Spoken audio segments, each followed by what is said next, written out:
Not all antivirus software is created equally. I tested Avast to see if it's actually worth your time and money, and in this review, I'll cover everything you need to know before downloading it. This might save you some time and possibly even cash as well, so stick around till the end. Real quick, before we dive in, Avast is currently offering up to 60% off if you use the link in the description or scan the QR code on the screen. If you end up trying it, make sure you don't pay full price. Now let me give you a little backstory. I decided to try Avast after my previous antivirus, no names but you probably know it, started acting more like a needy roommate than security software. It slowed everything down, constantly pinged me with irrelevant alerts, and honestly, it felt like it was doing more harm than good.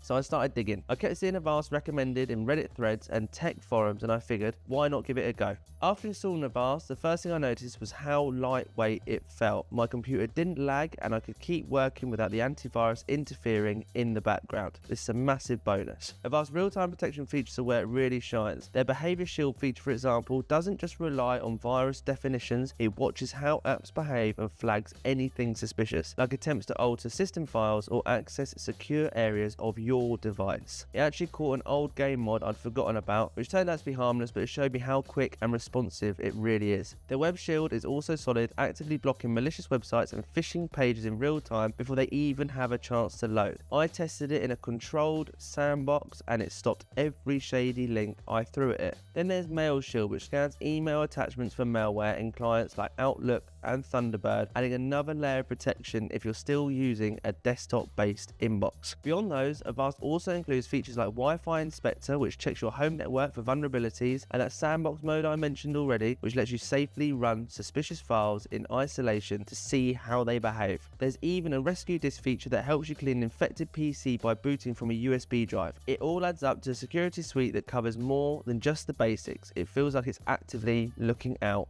for you. Now let's talk about what wasn't so great. The biggest thing that stood out is that Avast can be a bit upsell heavy. Even with the paid version, I occasionally saw prompts trying to get me to buy their VPN or driver update tools. It wasn't super annoying, but it's definitely something to be aware of. Another thing I noticed was that the initial scan took longer than I expected. Not painfully slow, but it was noticeable. The good news is that after the first scan, every scan after was significantly faster, and honestly, I barely noticed them happening in the background. So who is Avast best for? Honestly, if you want solid real-time protection without having to fiddle with a bunch of settings, this is a great pick. It's user-friendly, straightforward, and doesn't overwhelm you with tech jargon. If you're not super tech savvy, or if you just want to feel like your device is safe without constantly managing it, Avast makes this pretty easy. It's also a strong choice if you're managing more than one device, like a family setup or even a small office. If you're a hardcore power user who wants full control and customization, you might lean more towards something like Bitdefender or Kaspersky. But for most people, Avast hits the sweet spot. If you're interested in checking it out, remember there's a discount of up to 60% through the link below or the QR code on the screen. No need to overpay.